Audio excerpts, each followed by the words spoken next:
Should you own a C7 Corvette in 2025?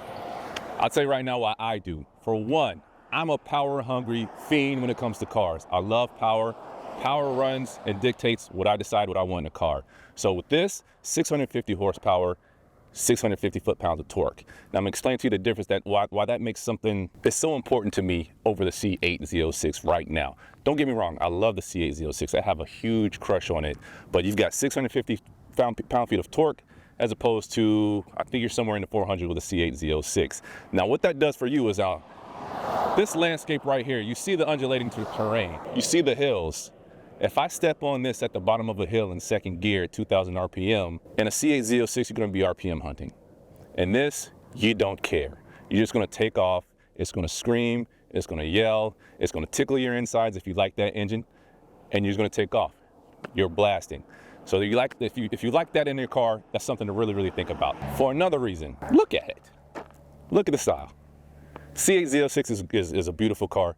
C6s are beautiful cars as well. All Corvettes, they have an appeal to them. They have an attraction to them. You're gonna have a crush on it. But this as well, it depends on what you like, but for me and most people, the style is timeless. You can't help but look at it and your eyes get big. It looks beautiful. So many times people look at this and they ask me, is that a C8? No, sir. This is a C7. This is a 9-year-old car. Can you believe that? So if you look at it and you compare it to a C8, you compare it to a C6, hell, compare it to a lot of exotics out there. There's not going to be a lot of dictation between, okay, this is better than this or better than that. It's all opinion, it's all subjective, but one thing that everybody can agree on is that this is a beautiful car. In 2025, this is a beautiful car, just as much as it was in 2016, which this car is. So you've got that kind of style, and you've got these big, fat, meaty tires on the back. People are going to walk behind you. You've got a huge ass on it. Who doesn't like that? You walk behind it, and you just kind of Google at it a little bit. So you got that, and you got that in the front as well. Side profile, you've got the sloping, long hood. You've got the short, chopped off rear end. It looks sporty. It looks just like it's ready to perform. It looks like an athlete. It looks like a bodybuilder, but a bodybuilder that can jump and run and do whatever that is that you want to do in a car. The way that sounds when you hit the throttle in any gear, like I said, it tickles. It tickles. You feel giddy. It gives you butterflies. If you're at 2,000 RPM, if you're at 5,000 RPM, if you're at 7,000 RPM, it depends on how much drama you're in the mood for.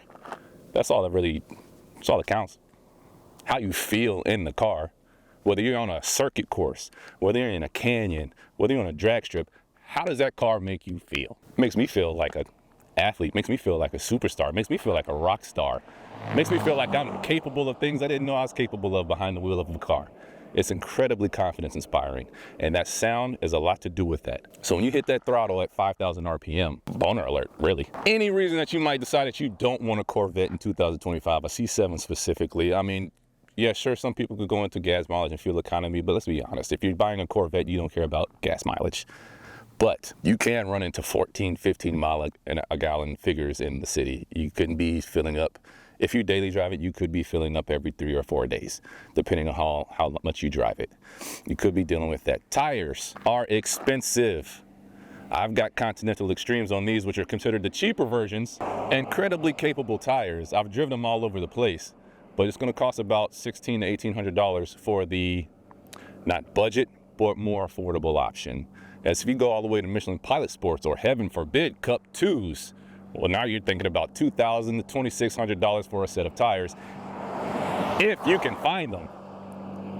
Cup 2s, you can find Cup 2s if you're willing to pay $2,600. But if you want Michelin Pilot Sports, if you want Continental Extremes, be ready to look, be ready to search, be ready to get on Facebook, be ready to get on the marketplace, be ready to start calling your dealers and start calling your shops. They're not everywhere. If you get a flat tire, these don't have spare tires. If you're on a road like this, 2, 3, 4 hours from home and 30, 45 minutes from any kind of civilization, you get a flat tire. Well, if you don't have run flats, then you're gonna have to stop and just wait. You're kind of screwed. You're gonna have to figure out what you're gonna do from there. You're gonna have to wave somebody down like a weirdo. And if you're smart, you got a buddy following behind you that might have a spare tire in his car. But that's gonna be your best option. You're not gonna have a donut in this, because look at this front tire here. That's how far my arm goes in on the front tire. These are the skinny ones. That's how wide the tire is, and you're gonna put a donut on that? No, sir. So this is, as far as 2025 standards go, it is nothing to scoff at. Seats are comfortable. I road trip in this car all the time. I had this car with me in Europe. I took this to Belgium. I took this to Italy. I took it to Monaco. I took it to France. I took it all over Germany. And back problems? No. Knee problems? No. Stiffness? Nothing out of the ordinary. But the fit and finish of this car is still really, really good, even for 2025 standards. You're not going to be, it doesn't feel like you're in a Kia Optima. It doesn't feel like you're in a passenger van. This being the 3LZ model, you got the red stitching, you got the leather steering wheel, leather dash, Alcantara roof, Alcantara A-pillars. Now there has been some criticism about the Alcantara and the stitching in the dash. Some people say that you've got some peeling. Some people say that you've got some unraveling on the stitching. I personally haven't experienced that. If you take a look right now, everything is perfectly intact. Stitching on the doors looks good. Leather hasn't peeled or anything like that. I'm fine with that. Carbon fiber? No, not carbon fiber, plastic. So for this car being as affordable as it is, GM had to think of some sort of a way to make it affordable and give you the fit and finish that you want with the performance that you want while maintaining the price point that they had desired. So this carbon fiber is not carbon fiber. It is plastic. It feels like plastic.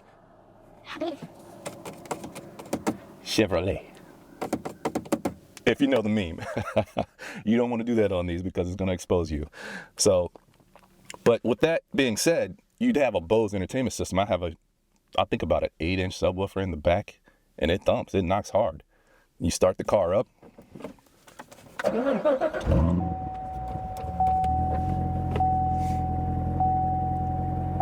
You've got displays that pop up and greet you. And I didn't even do it the right way because honestly, I'm not gonna do it now, we'll do it another time. But it's got a nice little display, and it's got an animation that pops up on your infotainment system and on your dash that swings your Corvette logos across the dash. And it reminds you of what car you're in, and it reminds you that there's a heritage. It reminds you that there's a community.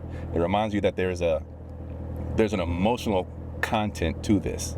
It's not just a car, and it greets you that way. Shifter, mechanical, clunky, you can hear it, you can feel it, you can find the gear that you want, you can engage it and feel confident that it's there. It's not very numb, it's not light-handed. You gotta grab it, you gotta palm it, you gotta put it where you want it. Basically, what do you want in your car? What do you want your car to be able to do? What do you want to do in your car? If you want your car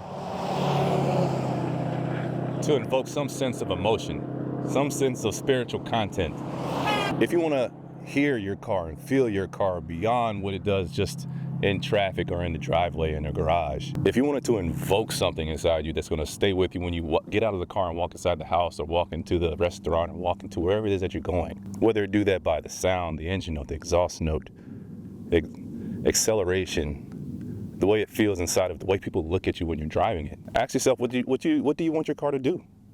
What do you want your car to do for you? If these things are important to you, it's not just a grocery getter or an A to B. If these things are important to you, then a C7 Corvette is definitely something you should consider in 2025. This car gets looks. This car stirs emotions. This car is dramatic. This car can be chaotic. This car can make your knuckles white grabbing the steering wheel. It can make you knuckles white grabbing the shifter. It can make you tense up. It can make you pucker. It can do things to you that machines aren't supposed to be able to do. And the big thing I forgot about while talking about the car was the manual transmission, which is what you're missing in 2025 with anything else. If you want a C8, by all means get a C8. If you want any of these dual clutch transmission on cars these days, go for it. Do your thing. But if you still need that driver engagement, if you still need to feel that connection between you and the engine of that car, and you feel like you want to be the one that dictates how much power is going from that engine to those wheels with that left foot, that's your guy. That's your car. That's what you need. And that's true. Rest my case.